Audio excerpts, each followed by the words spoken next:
ao NEABRICOM da UVC. E, junto com eles, estendo o meu agradecimento aos colegas, né, aos acadêmicos, aos professores, aos nossos visitantes, ao meu grupo de estudo Religrafro, que tem muita gente aqui. Muito obrigada por vocês estarem aqui. Com certeza, isso não aconteceria se não fosse o grupo. Então, eu vou apresentar os nossos convidados da noite, o Elon e o Adriano. O Elon de Oliveira Barroso, ele possui graduação em Psicologia pela Universidade Federal do Espírito Santo. Ele é mestre em Psicologia Institucional pela Universidade Federal do Espírito Santo. Ele tem experiência na área de políticas públicas e população. Atua principalmente nos temas de extensão. Minha câmera está aberta. Minha câmera está aberta. Vocês estão me vendo, gente?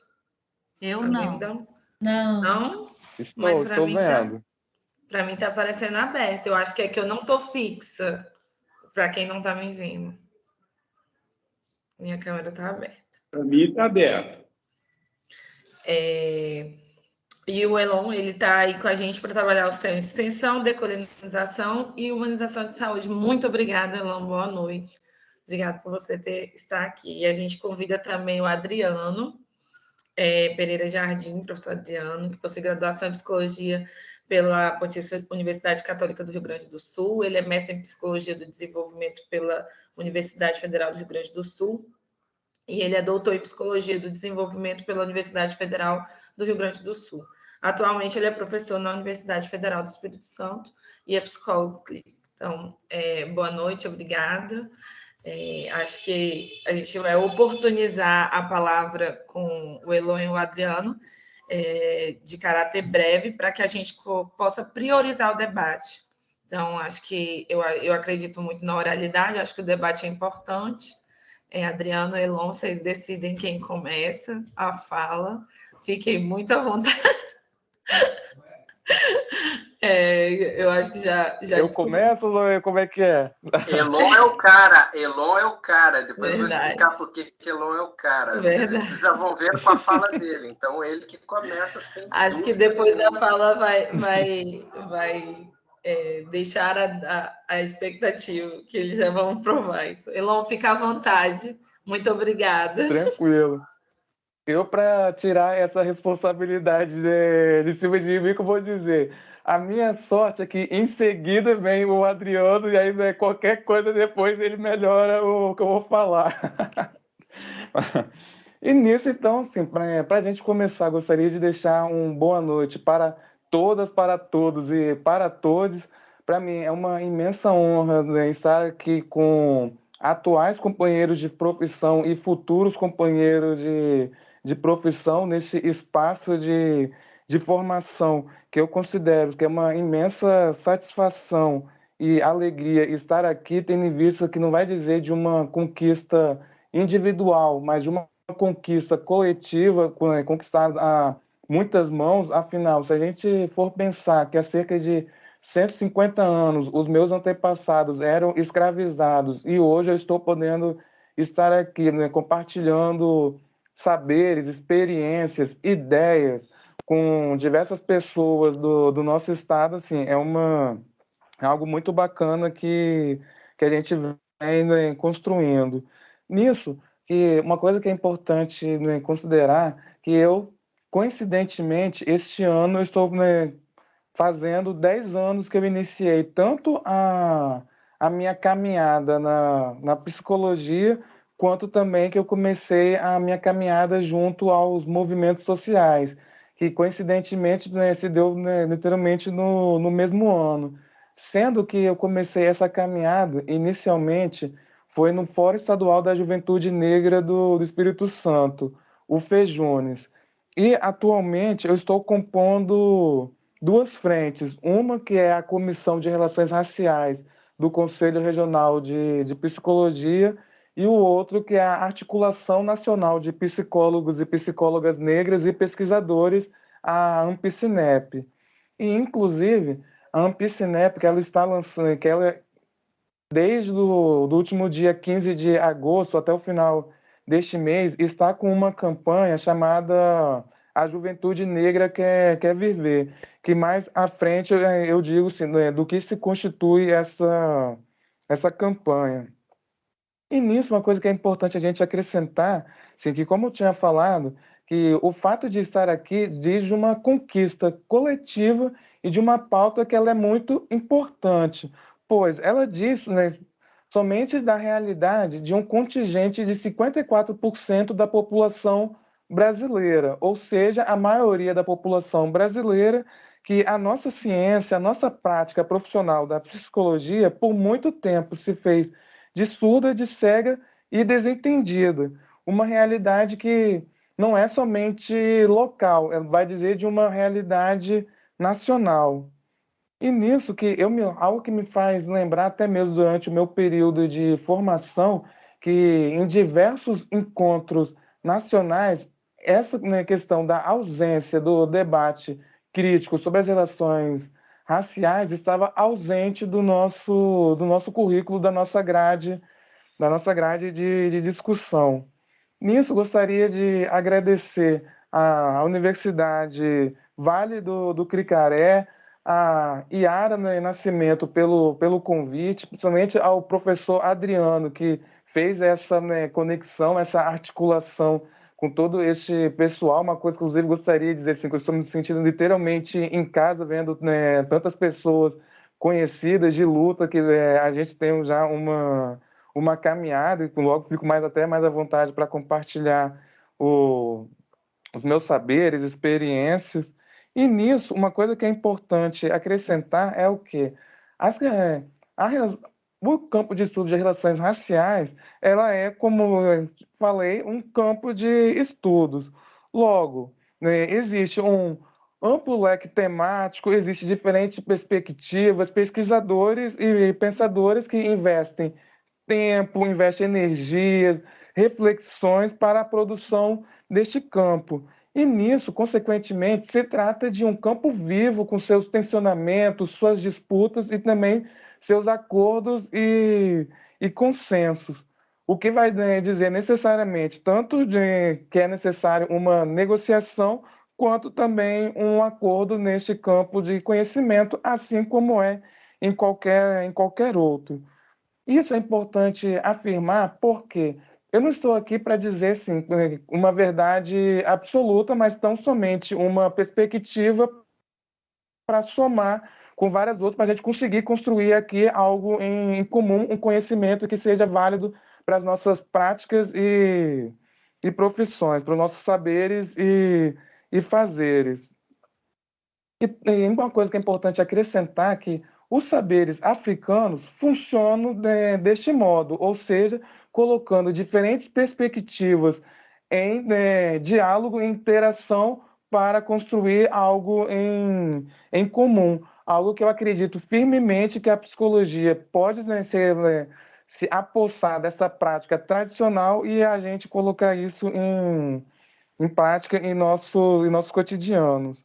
Deste modo, também gostaria de agradecer a todos vocês que estão aqui participando deste espaço, tendo em vista, assim, tanto a questão da presença e a disposição para essa conversa, pois conversar sobre relações raciais e racismo não é uma das tarefas mais fáceis, inclusive pelo contrário, é tocar em feridas, né, conversar sobre as nossas trajetórias, é conversar sobre sofrimentos literalmente seculares e ancestrais. Um problema que não vai dizer somente respeito à questão do negro, mas também a brancos. Esse debate, como falei, ele dá um foco na trajetória de cada um, no qual a gente começa a se dar conta que não dá para explicar a trajetória de vida de branco somente pela perspectiva da meritocracia. Uma vez, onde é que estavam os negros? Em quais condições estavam os negros? O legado da escravidão, ele não foi ultrapassado, ele infelizmente se atualiza a cada dia em nosso cotidiano. Agora, aproveitando essa oportunidade, gostaria de falar sobre a campanha Juventude Negra Quer Viver, pois estamos em pleno período de pandemia e a questão do racismo, com as suas desigualdades, violências e exclusões, ela não ficou suspensa devido à pandemia, mas ela continua se atualizando em diversas práticas nossas do cotidiano. E, deste modo, o racismo ele continua em plena vigência, fazendo as mesmas vítimas, né, tradicionais da nossa história, ou seja, a população negra. E com isso, eu gostaria de trazer para vocês aqui alguns números que nos ajudam a entender o que está sendo esse período de pandemia. Nisso, o Fórum Brasileiro de Segurança Pública traz que, no ano passado, 70% das vítimas de intervenções policiais são negras, mesmo com uma ordem do, né, STF proibindo as intervenções policiais nas favelas e comunidades, ainda assim esses números não diminuíram e a gente vê justamente o contrário. O PNAD de novembro do ano passado afirma que 4 milhões de desempregados são negros. E, além disso, o Anuário Brasileiro de Segurança Pública do ano passado diz que houve um incremento de 23% no número da injúria racial. Da mesma forma que o CONDEG deste ano diz que 83% dos condenados injustamente pelo reconhecimento facial eram negros. Isso, né, tudo fica muito mais gritante ao afirmar, uma vez que a gente está em pleno mês de setembro, que nos remete à campanha de Setembro Amarelo. E nisso, como a gente pode falar de saúde mental sem tocar neste assunto do racismo e das relações raciais? E, deste modo, vou trazer alguns outros números para a gente pensar sobre a realidade da maioria da população brasileira. Nisso, a OMS ela afirma que os jovens negros têm 45% de chances a mais de sofrer de depressão em comparação a um jovem branco. E, ao mesmo tempo que o Ministério da Saúde lançou um documento em 2018 afirmando que 50% dos homicídios são, assim, os jovens negros têm 50% maiores chances de cometer um suicídio do que um jovem branco. E, da mesma forma que o Atlas da Violência, ele afirma que a cada 23 minutos um jovem negro ele morre. Logo, né, só nesse período que nós estamos aqui, com 25%, com 25 minutos de evento, um jovem negro já morreu. E, além disso, o IBGE de 2019 afirma que 65% dos que não estudam e não concluíram o ensino médio são negros. Da mesma forma que um trabalhador branco ganha por hora 68% a mais que uma pessoa negra, mesmo tendo a mesma formação. Com isso, apesar destes números, eu quero acreditar que, apesar da gente viver uma crise mundial, algo que está se aprofundando há décadas, desde ali da crise do petróleo, na década de 70, que, ou seja, não se trata de algo recente, que nós estamos construindo um novo período de sociabilidade, que a gente está construindo novos modos de convivência, sociabilidade e sensibilidade. Aquilo que antes estava oculto, estava silenciado, hoje está vindo à tona.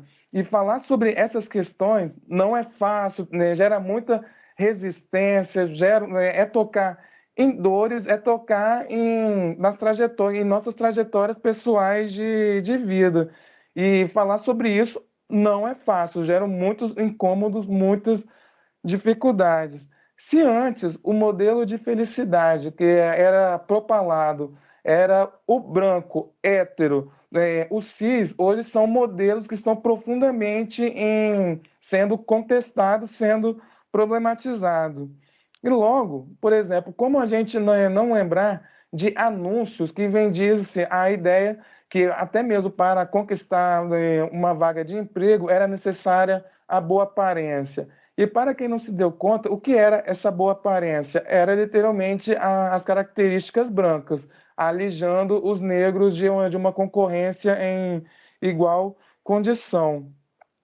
Por isso, é importante a gente afirmar que conversar sobre as relações raciais e o seu correlato do racismo é a gente conversar sobre a possibilidade de efetivação da democracia, principalmente neste ano, em 2021, que a nossa democracia está sendo tão atacada, né, em diversos níveis institucionais. É importante a gente não, né, esquecer de mencionar isso.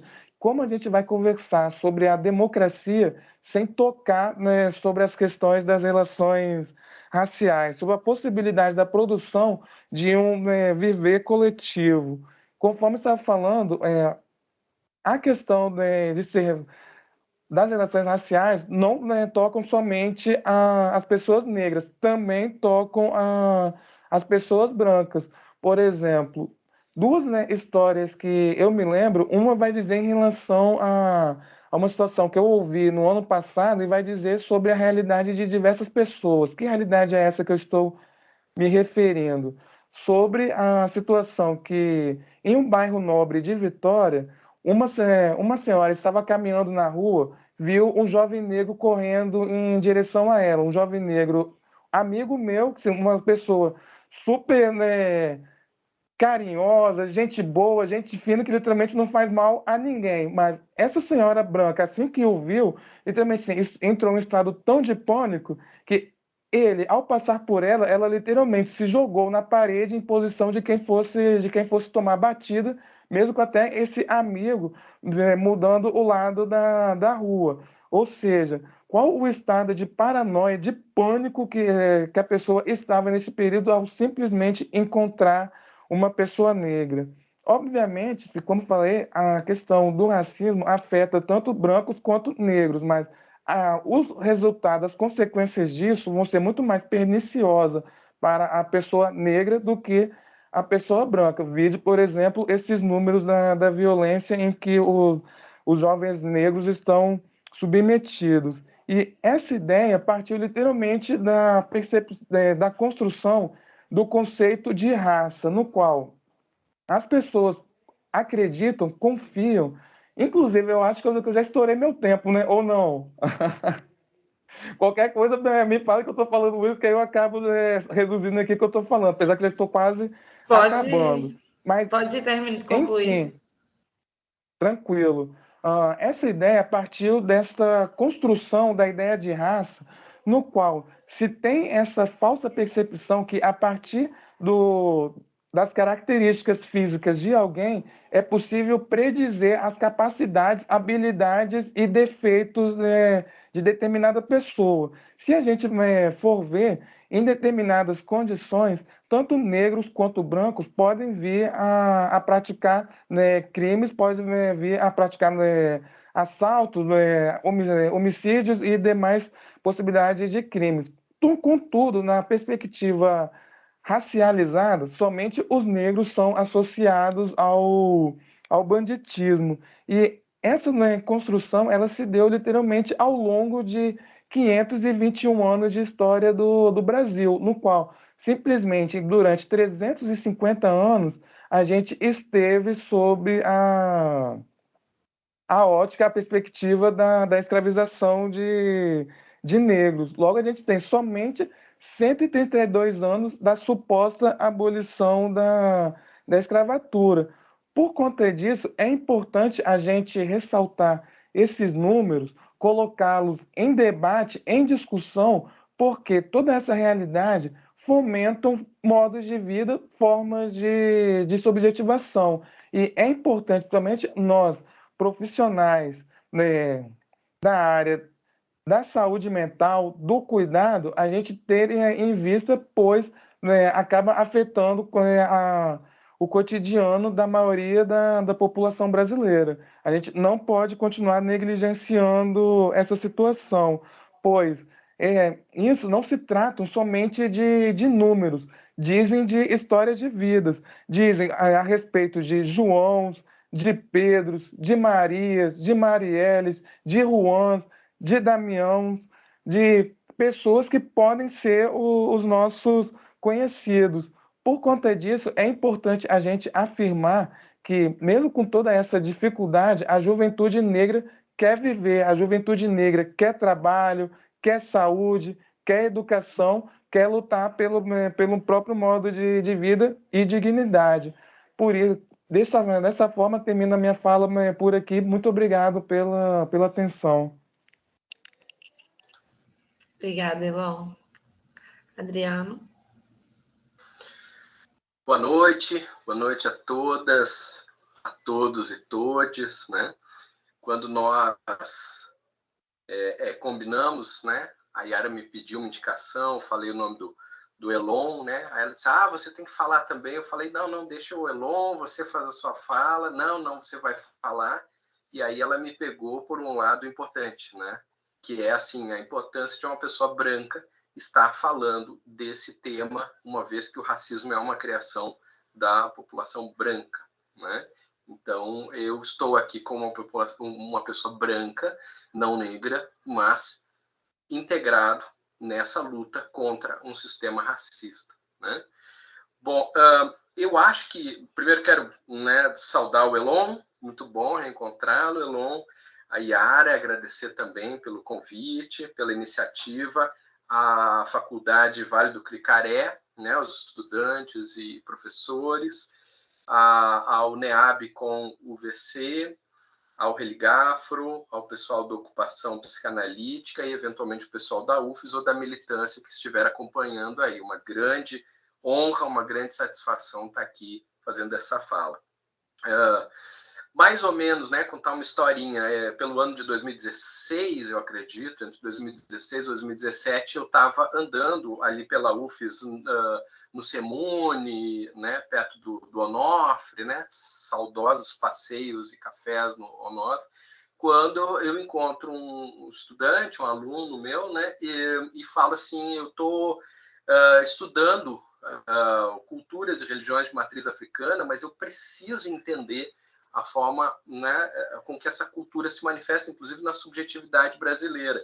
E esse estudante estava com um livro na mão, né, e ele me falou assim, professor, o senhor já viu esse autor, né? E eu peguei na mão o livro de capa dura, né, com várias ilustrações, chamado Pele Negra, Máscaras Brancas, né, do Frantz Fanon, né? E ali se deu aquela magia que nós que militamos na educação sempre gostamos de, né, por isso que vira uma certa cachaça para a gente, né, que é assim, o meu aluno se tornou meu professor, porque o Elon me apresentou o primeiro autor decolonial, né, aliás, autor que eu vou citar no texto que eu escrevi, porque eu vou pedir a permissão para ler o texto para vocês, porque a gente se empolga para falar sobre essas questões e às vezes ultrapassa o tempo. Então, querendo privilegiar, né, o nosso debate, a nossa troca de ideias aqui, principalmente que vocês possam aproveitar a Yara, aproveitar o Elon, né?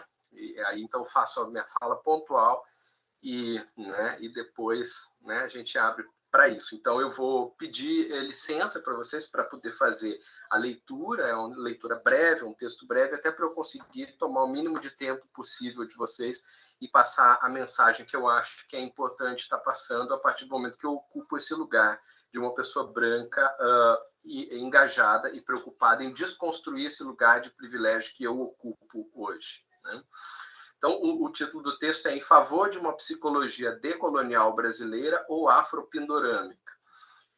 O Brasil é um país racista, estrutural, institucional e sistemicamente racista. Isso produz adoecimento, especialmente, mas não somente na população negra. Especialmente na população negra, no sentido em que Lucas Veiga, Neuza Santos Souza e Frantz Fanon nos alertam. Há um sofrimento específico ligado a uma negação de si, uma vez que o negro, uma categoria social criada por brancos, é a ausência do modelo estabelecido como ideal em uma sociedade racista. 2 pontos. A chamada branquitude, tida como universal e paramétrica para todos. Não estamos acostumados a ver esse sistema racista justamente porque fomos criados nele e a partir da sua naturalização no nosso cotidiano. Particularmente nós, não negros, não percebemos como a sociedade brasileira está eivada de símbolos de branquitude e completamente apagada de símbolos e narrativas não brancas, como as negras e as indígenas. Obviamente, isso tudo produz um conjunto de sentimentos nas populações que não correspondem fenotípica e comportalmente a esse modelo. Não é incomum que pessoas negras, aí abro aspas, né, muitas vezes descendentes dos povos originários do Brasil são também identificados como negros, né? Não é incomum que pessoas negras, então, compareçam ao consultório psicológico e falem de sentimentos pessoais produzidos por esse sistema racista. Se são produzidos por um sistema racista, não são somente sentimentos pessoais.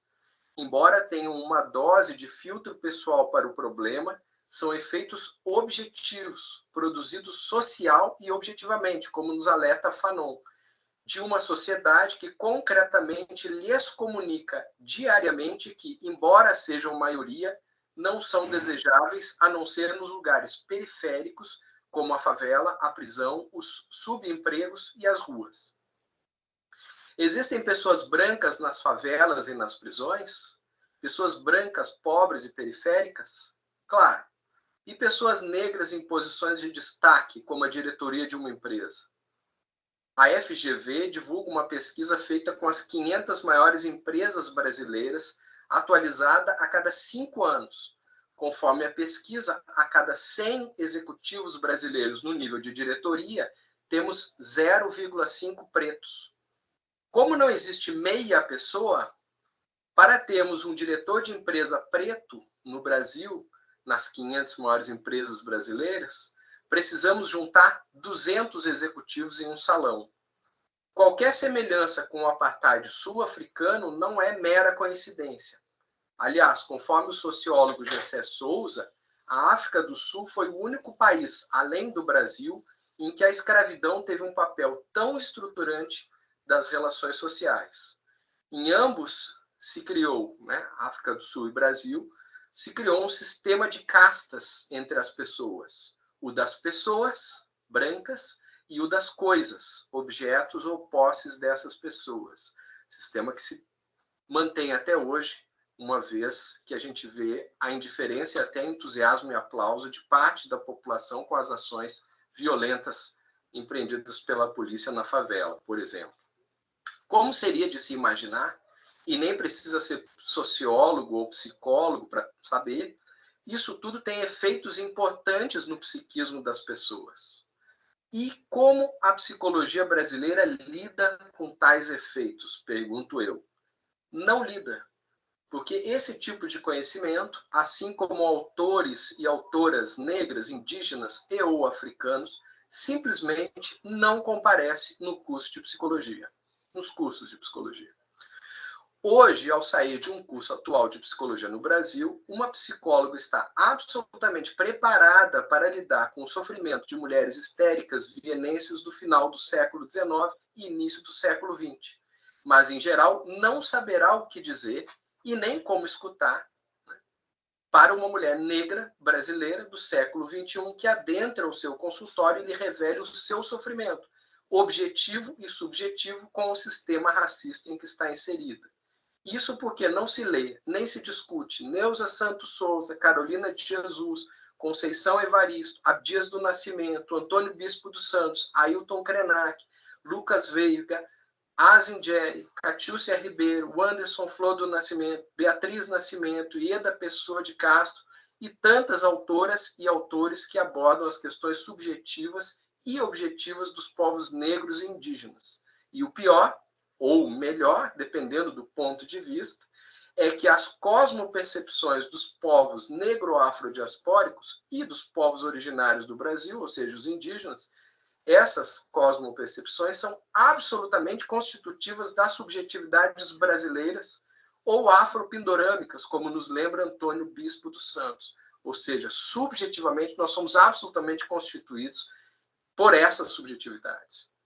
Na maior parte do tempo de vida do nosso país, como o conhecemos, a partir da chegada dos portugueses, nós tivemos mais de 80% da população constituída por negros e indígenas. Hoje são mais de 54%. Mas alguém duvida que o seu jeito de comer, dormir, cantar, celebrar, amar e viver não esteja absolutamente presente nos nossos jeitos hoje em dia? Então, temos a realidade de que há um sofrimento objetivo da população negra em um país estruturalmente racista, uma subjetividade estruturalmente constituída a partir de povos pretos e indígenas, que nos atravessa a todas, todos e todes. E uma realidade de uma formação em psicologia que absolutamente não dialoga ou sequer reconhece essas duas realidades do nosso país. É por isso que eu finalizo advogando em favor de uma psicologia decolonial brasileira, contracolonial brasileira, como lembra a Zantieri, porque ela mesma diz que há populações que podem se dar o luxo de ser decoloniais, mas a população preta não pode se dar esse luxo, ela tem que ser contracolonial e se engajar na desconstrução de um sistema que está adoecendo e matando essa população. Então, em favor de uma psicologia contracolonial brasileira ou afropindorâmica, como aprendi lendo Nego Bispo. Esse era o texto, então, que eu tinha para colocar algumas questões. E agora, né, espero que tenha sido breve, curtinho. Gostaria de ouvir as colocações, as perguntas, e a gente abrir para debates, ou se a Yara quiser, ou mais alguém quiser se colocar. Obrigada, Adriana. Acho que sim, acho que a gente pode abrir. Acho que eu gostaria mesmo de agradecer a fala de vocês, porque eu acho de suma importância. A gente está aqui na tentativa exata de construir algo que difere completamente do que Adriano coloca, né? A gente está aqui numa tentativa de fazer uma psicologia contracolonial, pensando no que Beatriz do Nascimento traz para a gente, né? Que para pensar questões para a população negra, nós podemos fazer aquilombamento na perspectiva de Beatriz do Nascimento, né? De que o quilombo seja um dispositivo fundamental para tratar as identidades, né? A dignidade, a cultura e a saúde mental dessa população. Então, acho que quem quiser pode levantar a mão, a gente pode fazer uma fila, acho que a gente pode fazer de uma forma muito tranquila e oral, a gente perguntas para os nossos convidados. Eu consigo ver essa fila aqui, Fernanda. Boa noite. Eu sou professora aqui da FVC, né? Conheço o Elon. Da época que eu estava saindo da UFES, assim, a gente se encontrou um pouco, e Adriano não foi meu contemporâneo, né? Não foi meu professor na UFES.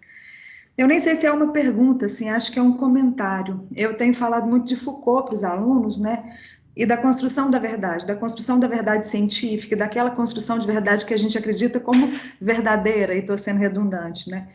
Mas enquanto o Elon falava, me veio na cabeça O Estrangeiro, do Caetano Veloso, que é uma música que está na minha dissertação, né, que eu falo sobre eletroconvulsoterapia. Eu vou ler só esse trecho, assim, para as coisas que eu fico pensando, né? Ele fala: é chegada a hora da reeducação de alguém, do Pai, do Filho e do Espírito Santo, amém. O certo é louco tomar eletrochoque, o certo é saber que o certo é certo. O macho, adulto, branco, sempre no comando, e o resto ao resto, o sexo é o corte, o sexo. Reconhecer o valor necessário do ato hipócrita, riscar os índios, nada esperar dos pretos. Acho que é porque eu lembrei dessa música, assim, né? E fiquei percebendo aqui que aqui na FVC a gente tem feito eventos para poder falar sobre isso, né? Não sei se Elon e Adriano conhecem a Selma Dealdina, ela tem falado para a gente, ainda bem, Selma é mateense, né? Então, é o que eu fiquei pensando, assim, eu acho que é sempre importante, eu também, dos meus lugares de privilégio, tenho sempre tentado contextualizar isso, assim, né? Acho que a gente tem muito para aprender também. Eu só queria agradecer, achei que foi breve, eu ficaria aqui até às 10 da noite ouvindo vocês. Obrigada. Se o Elon quiser comentar, o Adriano quiser comentar, o próximo da fila é o Sal. Elon quer comentar? Melhor a gente deixar mais a palavra circular e depois a gente voltar, não? Tá bom. Então vamos lá. Saulo. Boa noite a todo mundo, todos e todes. Eu me apresentar, eu já conheço alguns aqui, que eu faço parte do Religrafo e também da Ocupação Psicanalítica do Espírito Santo. É um prazer conhecer aqui, através da fala do Elon, e saber que todas aquelas lutas nossas para inserirmos, né, dentro da universidade pessoas negras, fez com que ele desse uma aula de Fanon para o Adriano. Quer dizer, isso é muito importante. Isso aí é que vale a pena a nossa luta, né? A outra é que nós, brancos, se quisermos ser antirracistas, temos que nos tornar brancos, assumir o nosso privilégio, como disse aí a Fernanda, né? Ter a certeza que nós somos privilegiados, né? E que nós somos frutos da branquitude, nós somos inventores da raça, do racismo, que não só fez o que fez com os negros, como exterminou e continua tentando exterminar o que sobrou dos povos originários, né? E eu estou dizendo isso tudo para chegar no nosso foco aqui, que nós somos da área psi, né? Psiquiatria, psicologia, psicanálise, é a questão do epistemicídio. Enquanto academia, nós temos que estar atentos. Olha, eu fiz uma análise esse ano, 90% dos meus... Eu tenho 62 anos, eu devo ler, já tem 55 anos que eu leio. 90% são autores europeus e brancos, ou brancos latino-americanos que comentam os europeus. A filosofia que eu aprendi a vida toda, ela veio inteiramente dos gregos, dos romanos, né? Eu fui ter contato com a cosmovisão indígena e com a cosmopercepção africana há menos de um ano. É aí que a coisa acontece. E nós, da área psi, ainda temos um conceito, além do epistemicídio, nós ainda temos um conceito que eu julgo equivocado, chamado doença mental, né? Porque para existir doença mental, teria que realizarmos a saúde mental. Que saúde mental é essa que a gente promove enquanto nós tentamos trazer, eu estou falando nós, a maioria da área psi, trazer aquele que se desvia, né, do que chamamos e criamos como normal, e esse normal é europeu, branco, cisgênero, o que mais? Machista, esse normal é praticamente fascista, né?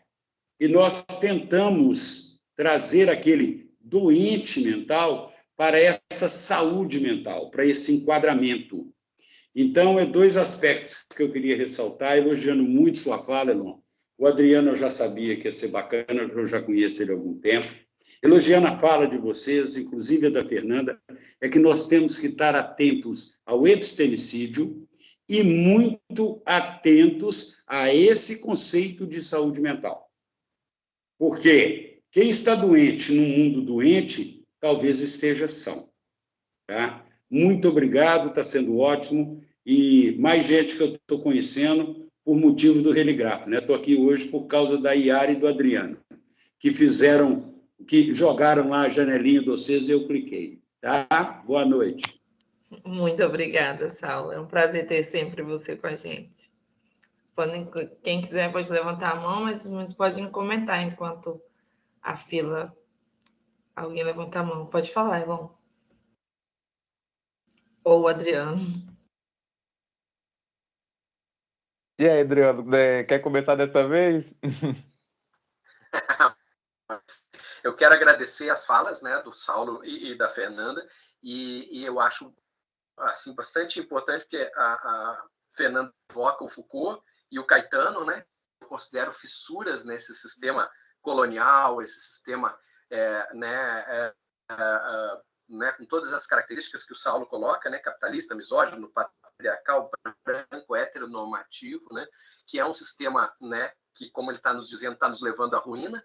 Basta essa situação da nossa relação com a natureza, né, essas alterações, né, que a gente está vendo, climáticas aí, que vem dessa relação de expropriação que a gente tem com a natureza, de entrar em ambientes que deveriam estar sendo preservados, né, e aí fazendo com que vírus migrem de espécies, né, e nos atinjam. Então, isso que a gente está vivendo é um alerta, né, de Gaia, um alerta de um ser vivo, né, e aí a gente tem aqui no Brasil uma riqueza, né, uma grande né, possibilidade, que é conseguir, de alguma maneira, entender esse sistema que está falido e contrastar ele com outros sistemas que, ao contrário, são orgânicos, como diz Nego Bispo, né, e não são sintéticos, né, ou seja, que brotam ação direta com a natureza e que, né, como é, por exemplo, a maneira dos povos indígenas de conviver entre si também, não só com a natureza, mas entre si, pessoas, as relações interpessoais como expressão da natureza também, e dos povos africanos, os povos negros africanos, que têm esse seu jeito para cá e o implementam, né, nos quilombos modernos, no aquilombamento, nos terreiros, nas rodas, né, nas rodas que são muito mais saudáveis. O Elon evoca aí, né, fazer uma... Vamos deixar a palavra circular,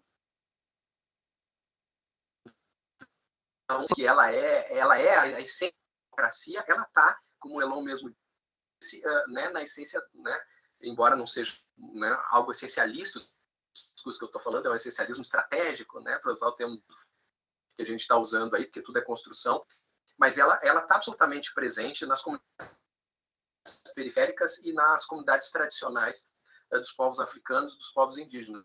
Então, nós temos essa oportunidade. Então, eu acho muito legal de ver a Fernanda e o Saulo, né, fazerem essa fala no sentido de nos tocar para essa construção contra-colonial, né, de contraposição, né, colonial.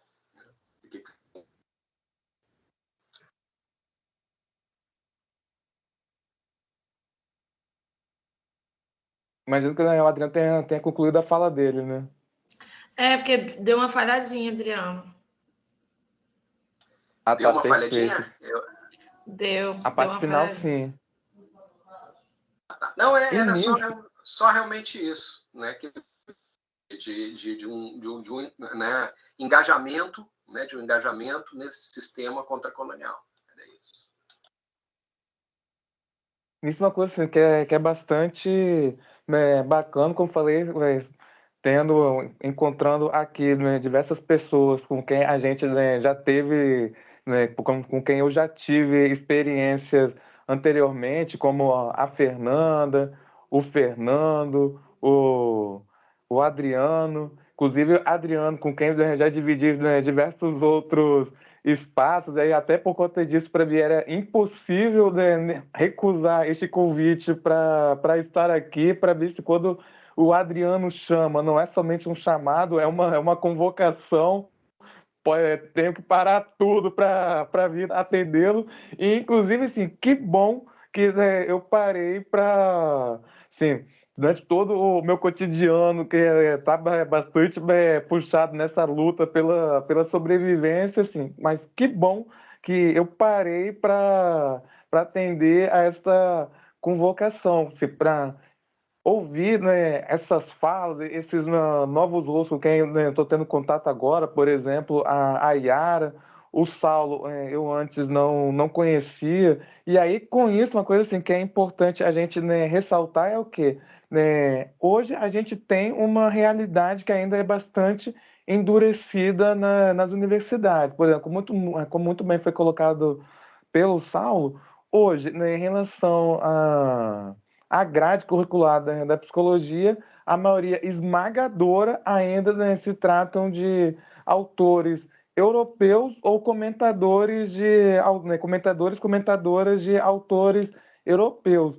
Contudo, né, isso não quer dizer assim, inclusive isso aí é algo polêmico que eu vou dizer, não é, né, consenso, mas enfim, como estou partindo aqui da questão de perspectiva, onde eu vou tomar esse passo ousado, aí, né, cada um, né, pega aquilo que for, né, válido ou não.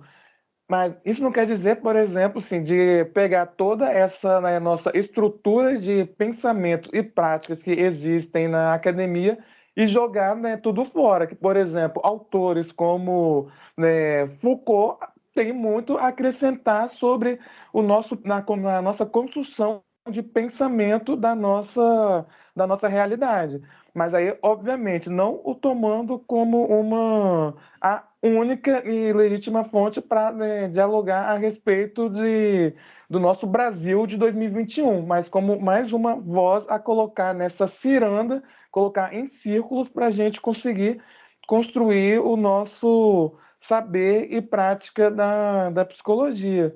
Tendo em vista, assim, a gente é herdeiro dessa colonização que tem durado ao longo dos séculos, e para a gente fazer um outro movimento não é de uma hora para outra, né? É com exercícios, com práticas como essa daqui que a gente está, né, fazendo, colocando esses, né, autores e autoras para dialogar. E aí, por isso, eu me sinto, né, bastante feliz em estar aqui compondo este espaço com vocês. Acho que é isso mesmo, né?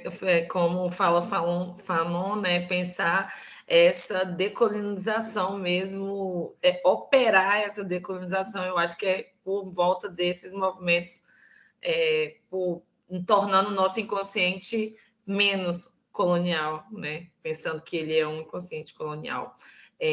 Dani está com a mão levantada. Daniele Oliveira. Boa noite, todas, todos. Eu fiquei me questionando, nós temos uma nota da APAF de 2018 que fala, que nos orienta quanto à nossa escrita, à nossa produção, do nosso vocabulário, com termos que são naturalizados, com expressões que são naturalizadas e que vem de uma desqualificação ou desaprovação do povo, da minoria, do negro, e por aí vai.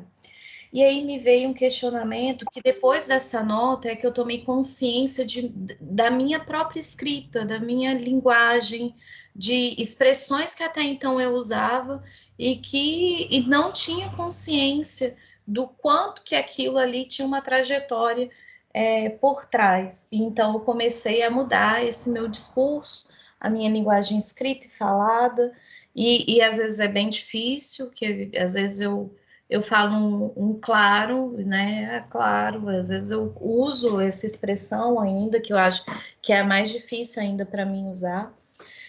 Mas mesmo assim, por mais que a gente apresente isso também para os nossos acadêmicos do curso e fale e apresenta a nota,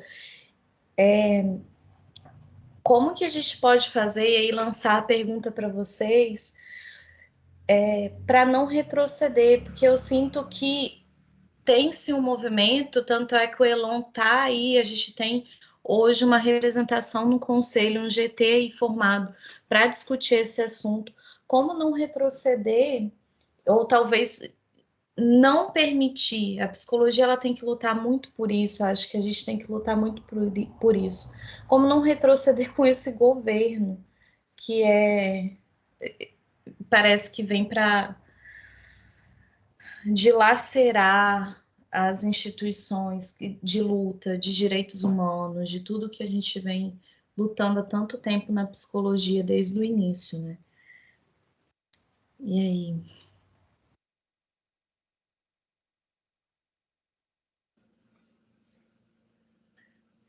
Podem, Elon, Adriano, pode responder, Dani. Não tem ninguém com a mão levantada. Inclusive, isso daí é um baita desafio. Por exemplo, essa desconstrução da colonização é um exercício que é importante que ele seja diário, sim, que a gente não vai, né, conseguir desconstruir isso de uma hora para outra, E a gente precisa assim, persistir neste caminho. E por conta disso, um autor que eu gosto bastante, apesar assim, dele ser um autor, apesar não, inclusive por ele ser um autor bastante provocador, polêmico, controverso, é o Carlos Moore. Carlos Moore tem um livro chamado Racismo e Sociedade. Para quem ainda não conhece, assim, aconselho, recomendo essa leitura. E nisso, né, neste livro, ele diz algo bastante curioso, que é o quê? A gente está, né, parindo uma nova prática, um novo modo de vida. E nisso, necessariamente, haveriam as forças reativas. Afinal, as mudanças, a forma como a gente, né, construiu o país, foi em cima de uma brutal, estrutural, cotidiana violência, e desfazer todos esses circuitos iria gerar muita reação. Imagina para a mente de. Bom, enfim, colocar uma coisa que vai ser controversa aqui, mas enfim, colocar na roda. Na mentalidade, no modo de vida, no modo de pensamento de uma pessoa cristã, conservadora, branca, elitista, lidar com a presença de novos corpos pretos, femininos, LGBT, ocupando lugares que anteriormente eles não ocupavam. Falando de experiências que antes eles rejeitavam completamente, invisibilizavam, silenciavam. E lidar com todas essas mudanças não é fácil, causa muitas dores. E aí tem aquela situação: como fazer? Essa resposta não é fácil, não existe uma fórmula mágica do faça isso, isso e aquilo, e todos os nossos problemas estarão resolvidos, mas uma coisa que é, né, necessária a gente dizer o quê? A gente reafirmar esse exercício da inventividade, da criatividade, a gente se colocar tanto para ouvir outras possibilidades, outras vozes, quanto a gente se permitir a criar o novo, a inventar novos modos de vida e sensibilidade.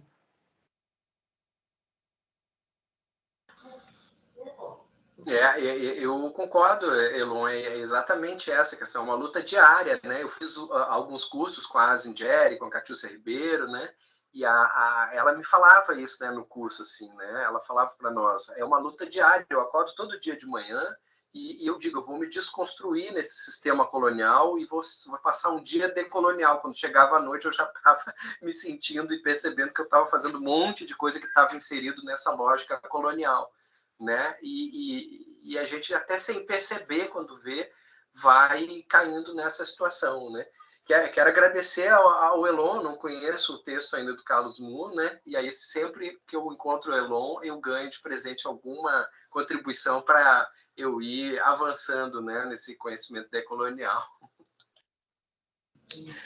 Para quem tem interesse, eu coloquei o link do PDF do livro citado por Elon no chat. Luiz. Ei, gente, boa noite. Estão me ouvindo? É porque o sinal aqui tá bem ruim. Sim, sim. Perfeitamente. Mas, enfim. Valeu. Então, sou Luiz, sou estudante de psicologia também. Sou estudante aqui da FBC. Inclusive, saudade de todos vocês. E aí, ouvindo essa prosa e faço parte também do NEABICOM da FBC, né? A gente tem várias discussões. Fiquei pensando em uma das grandes discussões que a gente faz lá, e que muitas vezes é uma discussão que nem todos correm atrás, né? Com relação ao conceito de lugar de fala, né? A gente percebe que esse conceito ele é muito utilizado por nós, pessoas brancas, né, como uma forma de isenção mesmo dessa responsabilidade de lutar contra o racismo, né? Quando na verdade deveríamos nos colocar mesmo enquanto produtores, né, e aqueles que fazem um movimento de manutenção mesmo desse sistema racista, assim como o Adriano disse. E aí eu queria saber um pouco de vocês, se vocês podem falar sobre a importância mesmo da racialização de nós, pessoas brancas, né?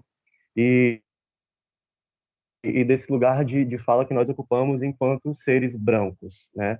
Que devem ter a obrigação de lutar contra o sistema que nós mesmos construímos.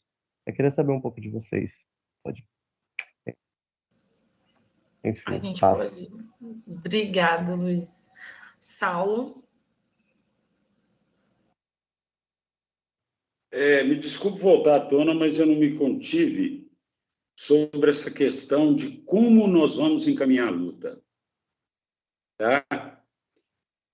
Eu tenho a impressão que nós temos que perder o medo do enfrentamento. Toda a estrutura, na minha opinião, é montada sobre o medo e a culpa, né? As religiões monoteístas, no caso a predominante no Brasil, não é islâmica nem judaica, mas é cristã. E ela trabalha com o pecado, com o céu e o inferno, e com a culpa e o medo. E o nosso Estado, com o seu poder de segurança pública, com o seu poder executivo, legislativo e judiciário, trabalha conosco com o medo. A nossa imprensa, a nossa mídia, não tem programa de fazer medo às 6 horas da tarde, quando o trabalhador chega, à toa. Ela trabalha com medo. E o que eu acho que permeia tudo isso é um mito, que é aquela paz cristã. Então, toda vez que eu vou para o enfrentamento, eu fui criado em religião cristã, católica, vem na minha cabeça assim, mas aí eu vou quebrar a paz. Aí eu começo a pedir licença para criar polêmica.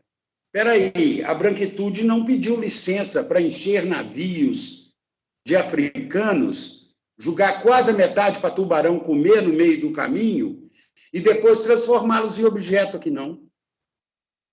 Ninguém... A colonização, ela dá show nos campos de concentração de Hitler. Ela dá show, tanto com os indígenas quanto com os negros. E agora eu vou ficar com medo de confrontar com um sistema desse. Eu sei que é difícil, mas nós temos que quebrar esse mito da paz. Quem quebrou a paz não fomos nós. Tá? E dentro da nossa área psi, isso é muito importante, porque quantos negros que a gente recebe, no caso do branco igual eu, que trabalho com psicanálise na borda, na rua, na periferia, quantos negros chegam querendo ficar brancos, né? Igual máscaras negras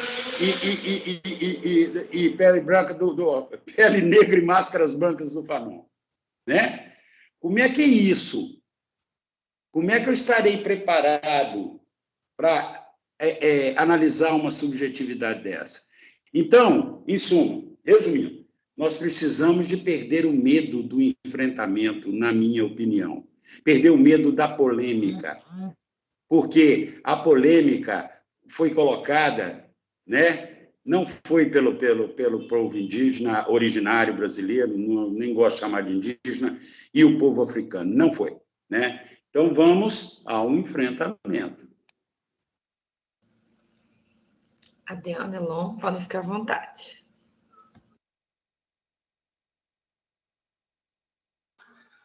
Quer ir, Adriano? Pode começar. Vou falar bem rapidinho, então, que daí você pode abordar. Primeiro, quero agradecer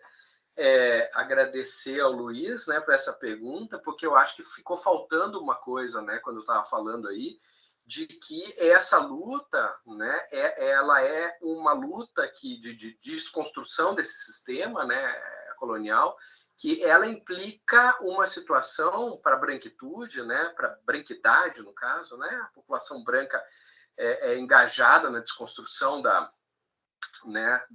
desse sistema de poder, de literalmente abdicar de um lugar de privilégio, né? Então é isso, quer dizer, a gente como branco tem que dizer, nós temos que dar a fala, né? Eu estou até falando demais, eu não gosto de, né? Entende? Não ficar ocupando esse lugar, mas eu acho que esse é isso, né? É um branco dizendo, nós precisamos abdicar desse lugar de privilégio desigual, desse lugar desequilibrado, né?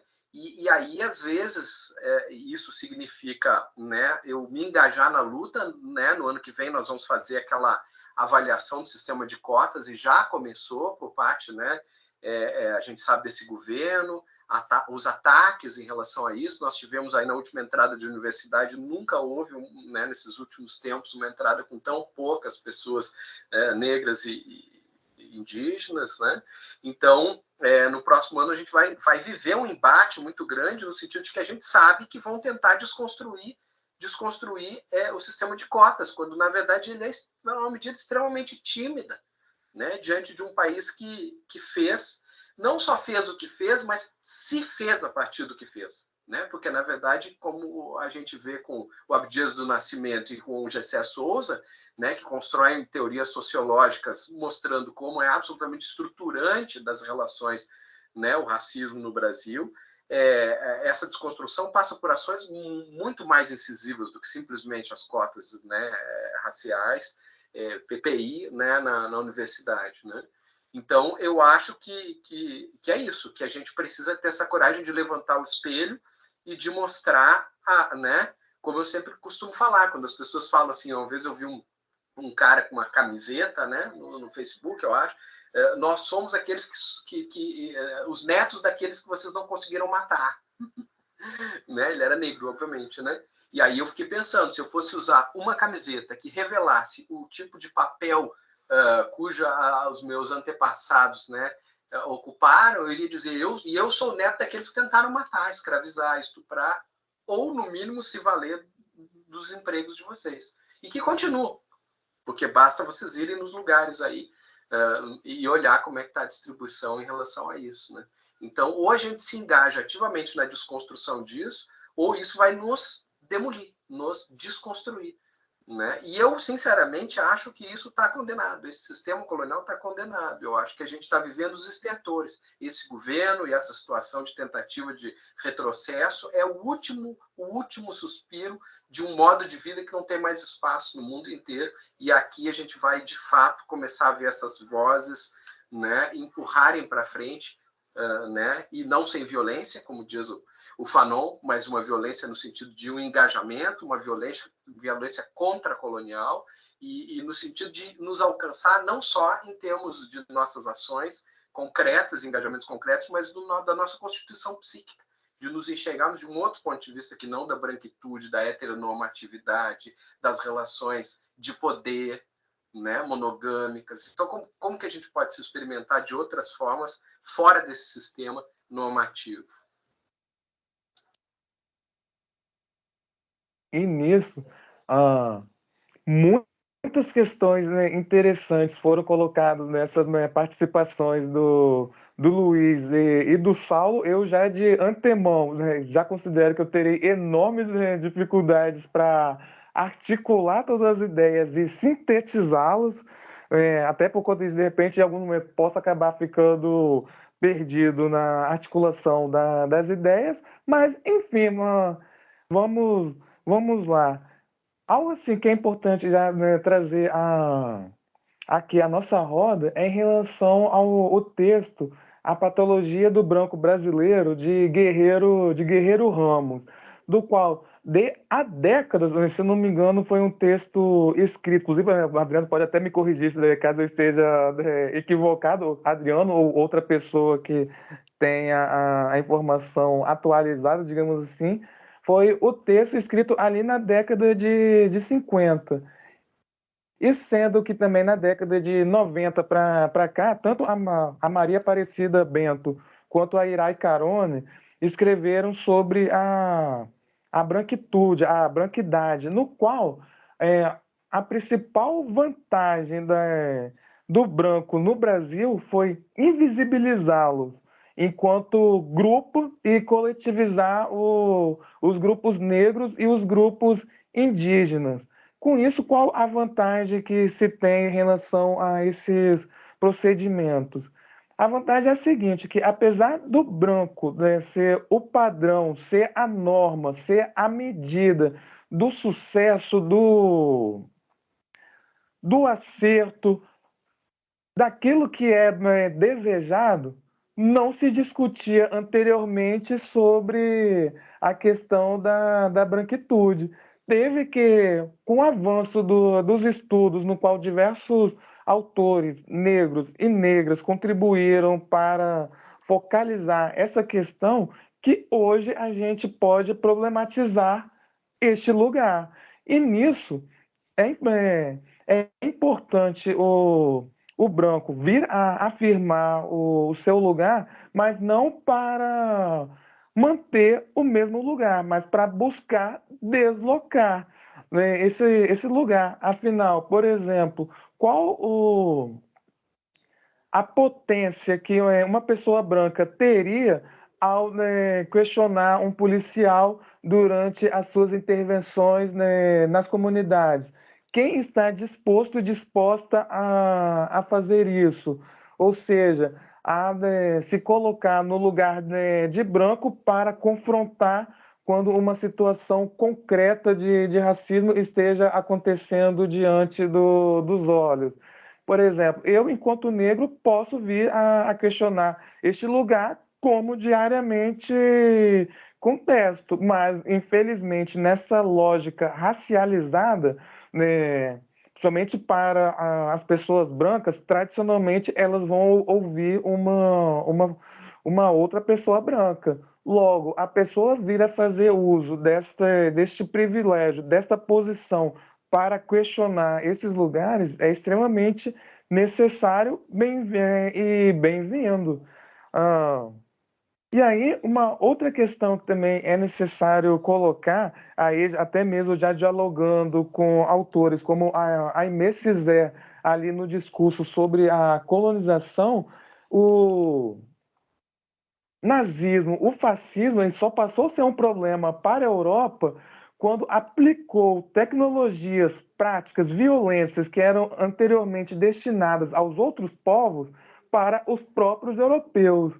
Quando isso aconteceu foi quando o povo branco se ligou sobre a terrível violência que estava em marcha durante há séculos e a partir disso essas práticas começaram a ser questionadas.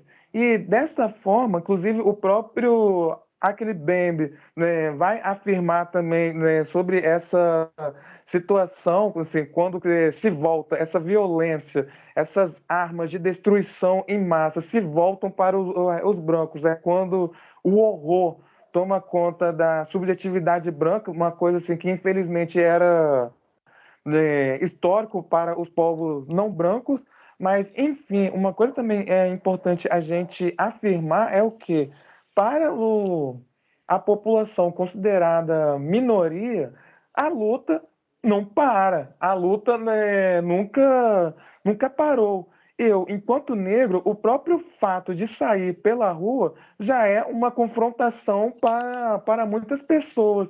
Não à toa é só a gente retomar aquilo que o Emicida estava cantando durante, né, na letra Mandume.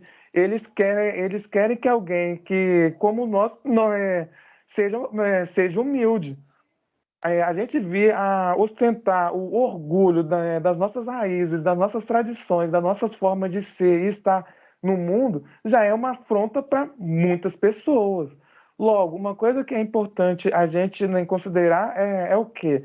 As lutas, elas se dão de inúmeras formas.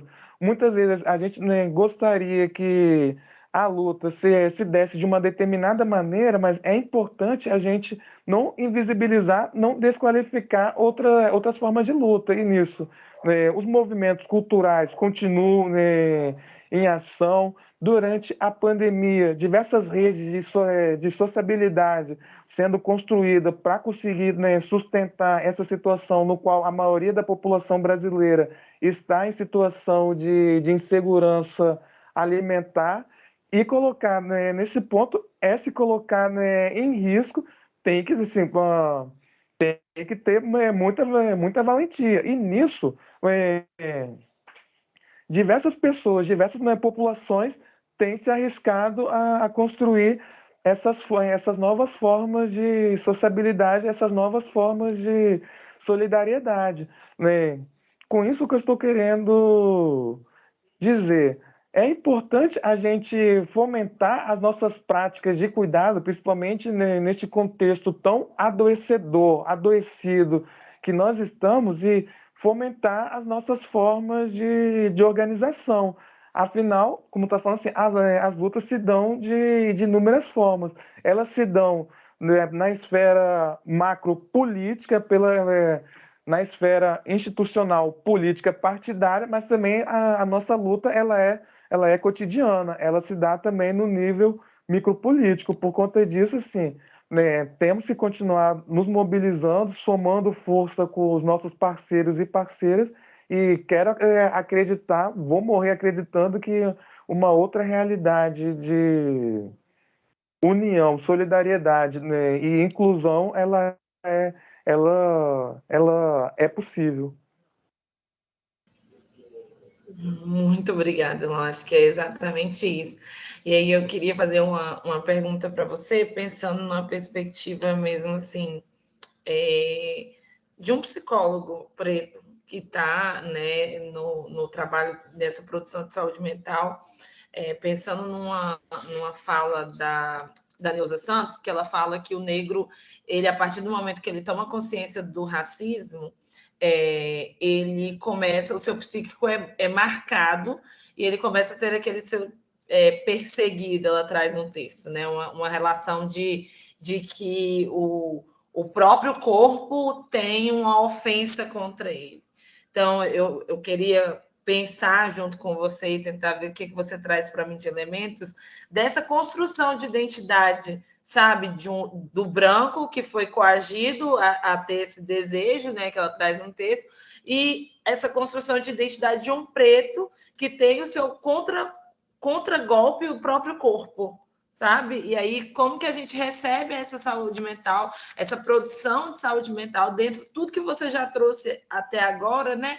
Pensar essa importância do nosso papel, tanto enquanto futuros profissionais da saúde mental, tanto quanto cidadãos, né? Pessoas que estão aí na tentativa de construir um mundo mais justo, né? Acho que justo é uma palavra legal, um mundo que nos acolha e que, né, eu, enquanto uma mulher preta, percebo que a gente precisa falar sobre as possibilidades, sabe? Porque é importante que a gente saiba de onde que isso se constituiu, mas eu acredito que hoje todo mundo ouviu um pouco sobre isso, de onde que isso parte, mas eu acho que também para onde que a gente vai, sabe? Eu queria ouvir um pouco de você, assim, um psicólogo, para trazer para a gente um pouco da sua experiência, tanto na clínica quanto na vivência aí profissional.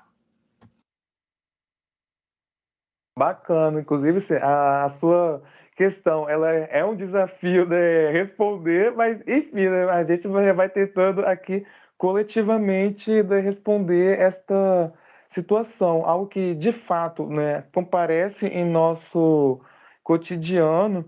A dimensão do racismo, ela se dá em múltiplas áreas na existência negra, afetando o modo de vida, a percepção de si, né, fomenta o auto-ódio da pessoa contra o próprio corpo, a própria história, a própria, né, família, a própria, né, tradição. Desfazer este, né, percurso não é fácil, inclusive entra até um debate muito árduo no sentido assim de qual o papel do branco nisso, por exemplo, que é até uma polêmica, uma controvérsia se, né, brancos conseguem contribuir neste, né, assunto ou não. Mas aí, em relação a negros, quanto, né, prática profissional, o que a gente, né, pode fazer é no sentido de desconstruir esse pensamento, essa sensibilidade, né, que o racismo constrói acerca do corpo negro. Nisso, as intervenções, elas são múltiplas, podem, né, se dar através da arte, através da cultura, do estudo da história do povo negro, do estudo de figuras históricas e emblemáticas, no sentido de valorização do que foi a experiência negra no Brasil, no mundo, como que isso tem sido. É importante a gente retomar aqui conceitos como aquilombamento, é importante a gente somar forças, né, em espaços, em redes que a gente se sente bem. Eu me lembro de uma senhora negra chamada Dona Rosa, do Quizílio, que é uma senhora que mora ali em Jacaraípe, na Serra, em que ela, né, tem uma frase que eu gosto muito, que ela diz assim, que é importante a gente construir o nosso ninho. Qual é o nosso ninho? Cada um precisa se atentar. E se a pessoa não sabe que ninho é esse, é importante, então, construir este ninho, que é o lugar de acolhimento, de inclusão, é um espaço do cuidado em que a gente precisa, né, tecer essas redes entre nós e vir a cotidianamente fortalecer, principalmente nesse tempo em que a gente vê as saídas tradicionais cada vez mais desmoronando, parecendo assim, que a gente não tem, né, outras alternativas em nível macro. É importante que a gente fortaleça, então, as nossas redes em nível micro para que a gente consiga paulatinamente construir uma outra realidade, uma outra forma de ser e estar no mundo. E com isso, né, falando sobre a prática da psicologia, é importante que a gente se atente a construir esta outra psicologia contracolonial, decolonial, anticolonial, até mesmo para a gente não replicar realidade europeia em nosso cotidiano. Por exemplo, para a prática da psicologia tradicional, imagina o que é uma pessoa negra chegar em um atendimento clínico. Inclusive, isso é até um exemplo de uma psicóloga chamada Roberta De Federico, que ela, né, dialoga sobre a psicologia preta, e ela, né, traz a seguinte provocação: para os saberes tradicionais da filosofia, da psicologia, o que seria chegar uma pessoa negra, né, na clínica, no atendimento clínico, e falar que em toda loja que ela vai, ela se sente olhada, se sente observada? Para os saberes tradicionais da psicologia, seria o quê? Um pensamento delirante. Mas a gente que se atenta no que é o racismo, como ele funciona, a gente sabe sim, que isso é uma realidade que infelizmente está muito presente.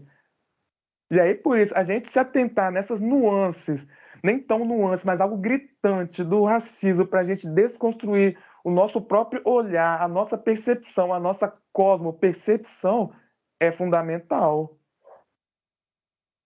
Sim, eu acho o livro, né, Raça, Racismo, uma reflexão muito boa da Roberta. Eu gosto muito dele, acho que é uma abordagem muito real, né, para a gente que está vivendo aqui no nosso país, para uma intelectual brasileira.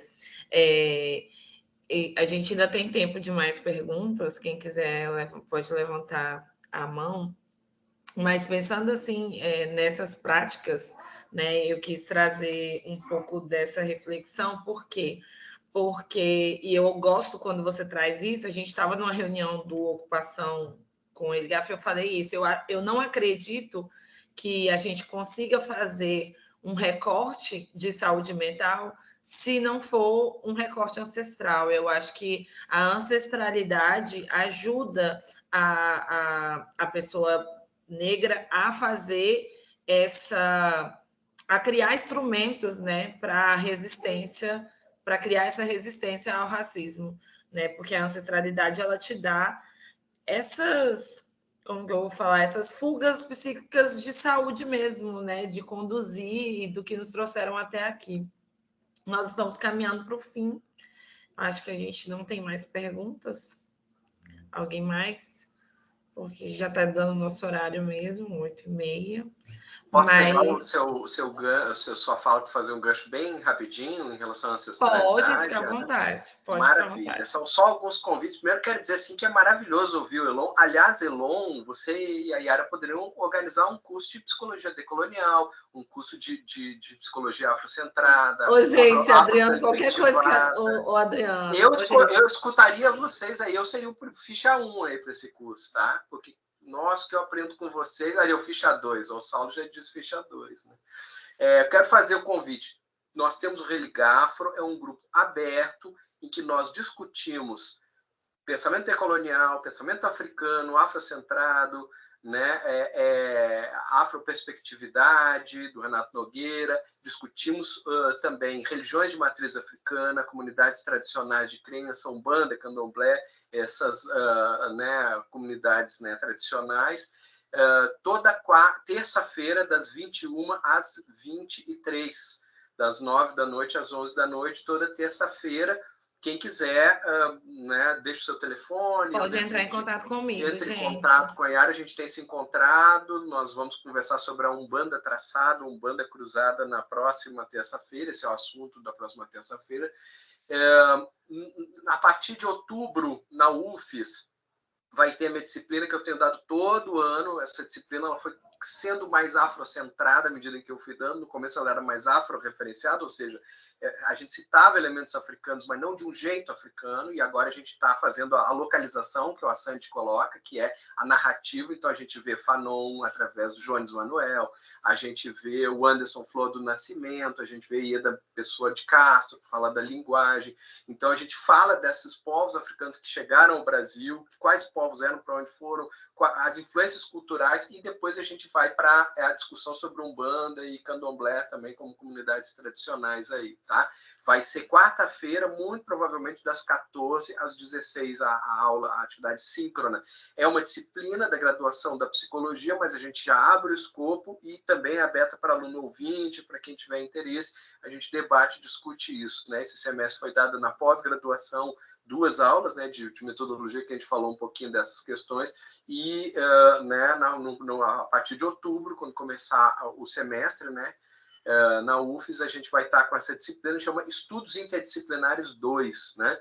E a gente também tem um grupo de pesquisa sobre africanidade, sobre subjetividade, né, que é derivado do Religafro, de um projeto de extensão chamado Ubuntu, em que a gente vai com os estudantes de psicologia até os terreiros de Umbanda e Candomblé, e também traz os terreiros e a realidade dos terreiros para dialogar dentro da psicologia, tá? Então, esses são os projetos que a gente tem ali na UFES e são completamente abertos para quem tiver interesse de participar, né?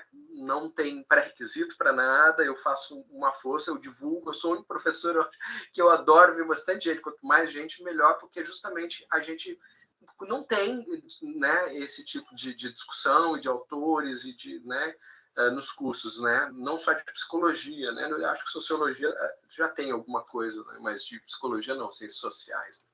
Então, isso, só desculpe. É sensacional a disciplina, é sensacional, eu sento lá, então acho que cabe muito, acho que é muito importante, principalmente para nós, aqui do Norte, que vamos trabalhar, que a 70% da população de onde a gente vive é a população negra, então eu acho que é super importante que a gente esteja alinhado com a afroperspectiva, né, pensando nessas teorias e nesses novos conceitos que a gente começa a criar para dar conta disso, né? Eu acho que é super válido. Então, quem tiver interesse de entrar tanto no Religafro quanto na disciplina e no projeto, na iniciação de pesquisa, que a gente está fazendo mais trabalhos agora, não faz visita, né? Por conta da pandemia. Quer dizer, a gente até faz, mas assim, né, Adriano? Mas a gente está mais ligado aí, vocês podem entrar em contato comigo. Elon. Nisso, sim, conforme eu falei, que eu sou um dos coordenadores estaduais da AMPSINEP, que é a Articulação Nacional de Psicólogos e Psicólogas Negras e Pesquisadores.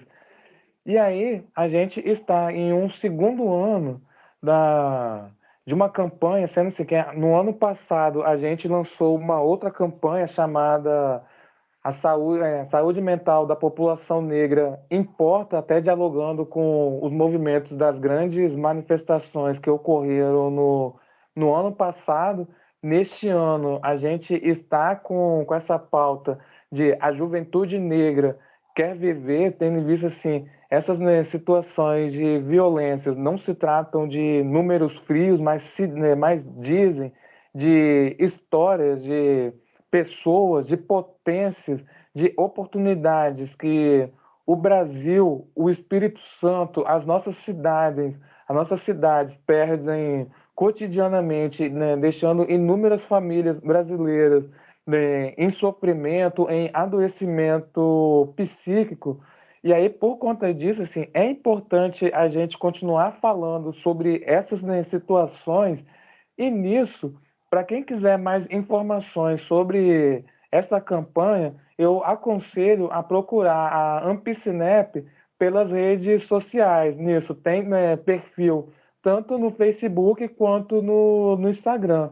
E aí, nisso, quem quiser, né, procurar a gente para uma conversa, assim, né, estamos à disposição. E aí, novamente, assim, recomendo, né, ir fazer essa busca também nas redes sociais da Ampicinep. No mais, novamente, muito obrigado pelo convite, por essa, né, interação, né, não somente se, né, contribuir em relação àquilo que eu venho construindo no meu fazer da psicologia, mas também aprendi bastante com cada contribuição que foi, né, colocada aqui, e aí, né, torço para que vocês continuem neste caminho. E fico muito orgulhoso né, dessa incrível trajetória que o professor Adriano tem construído, e que bom que, né, em uma dimensão ou outra, né, acabei, né, dando uma pequena contribuição para ele. Fico bastante feliz com isso e vamos seguir somando forças. Valeu, pessoal. Eu deixei o Instagram e a Dani também colocou o arroba lá no chat, então quem quiser a Piscinep é só entrar lá e aí vocês conseguem as informações. O Adriano também deixou o número do telefone dele, tá bom? Quem tiver dificuldade pode entrar. Eu agradeço a todo mundo, agradeço muito, muito obrigada, Adriano, muito obrigada. Assim, sem palavras, o Adriano é um amigo muito especial. E Elon, muito obrigada por você ter aceitado o convite, por ter topado estar aqui com a gente. Eu quero agradecer aos meus colegas, aos meus contemporâneos, aos meus calouros, as pessoas da minha turma. Assim, eu estou muito, muito, muito feliz. Quero agradecer a Daniele, né, a coordenadora que topou e a gente conseguiu o colegiado de psicologia, né? A galera do NEABCOM. Nós somos poucos, mas a gente vem caminhando aí e a gente vai conseguir construir muito mais. Colegiado de Psicologia, todo mundo. Eu só tenho a agradecer muito, muito obrigada. Uma boa noite para todo mundo. Se alguém tiver mais algum comentário, um elogio, pode ficar à vontade, mas nós estamos caminhando para o fim. Alguém tem mais alguma coisa? Como diz o outro, fale agora, o Carlos. Muito obrigado. Mais uma vez, muito obrigado por contribuir com a diminuição da minha branquitude, viu? Beijo, abraço para todos. Somos dois. Faço Fernando. Só fala, Saulo. Fernando quer falar, Fernando. Não, eu queria falar que é um excelente encontro, né, com o pessoal aí do Antigo, excelente debate. Queria também aí agradecer o Elon. O Elon sempre traz boas ideias. Eu falo, pô, sinto saudade de conversar com o Elon. Mas aí que nesse tempo de pandemia, a gente sente saudade de conversar com todo mundo, né? Que antes a gente se encontrava, com várias pessoas e debatia, brigava, entendeu? E sempre saía uma solução, né? Dentro, às vezes discordando, que a gente vai chegar em algum processo aí que vai aliviar um pouco as nossas tensões, né? E outra coisa é continuar, né? Não vamos desistir, não. Aí, Elon, 10 anos, eu também estou mais ou menos nesse processo aí já há 15 anos já também, com outras lutas também, encabeçando. E aí vamos continuar, não vamos desistir das lutas, não. E, sim, também não erguer só uma bandeira, né? Vamos erguer várias. Igual, assim, não é o povo negro, é o povo jovem negro, é o louco negro, né? A gente não falou, mas os manicômios, a população do manicômio era primordialmente negra, né? Não eram brancos que ficavam no manicômio, eram poucos, na verdade. Eu frequentei, eu visitei manicômios e eram esses. Basta ver alguns documentários sobre manicômios, que quando filma o manicômio, quem está lá dentro é o negro, não é o branco. Então, assim, vamos continuar lutando para também agora esvaziar as cadeias, né? Esvaziar várias outras instituições repressoras aí do povo negro. Assim. A gente venceu os manicômios, agora vamos vencer mais algumas instituições repressoras aí, com bastante luta no decorrer dos anos. Valeu, Elon, valeu, Adriano, valeu, Yara, excelente aí. E eu quero um curso mesmo da Yara e do Elon aí, ó. Até aceito organizar. Fernando, é isso aí que eu ia falar. Só se você estiver na organização. Só aparecer e dar o curso, entendeu? Só se você estiver na organização, porque não tem ninguém que eu já trabalhei mais organizado que você. Sensacional. É isso, gente. Muito obrigada. A gente está aqui aberto para fazer esses debates frequentemente. A UVC está sempre de portas abertas para receber vocês. Eu acho que é o nosso primeiro, acho que é essa formação de pontes, né, para que a gente consiga montar uma encruzilhada de possibilidades. Achei a todos, muito obrigada. Tenham todos uma ótima noite. Tem o link para o certificado no chat, tá? Quem, por favor, solicitem. É isso. Boa noite, gente. Obrigada. Boa noite, pessoal. Valeu, Elon. Valeu, Yara. Boa noite. Valeu a todos, Tchau. a todas. Tchau. Obrigado. Até mais, tchau.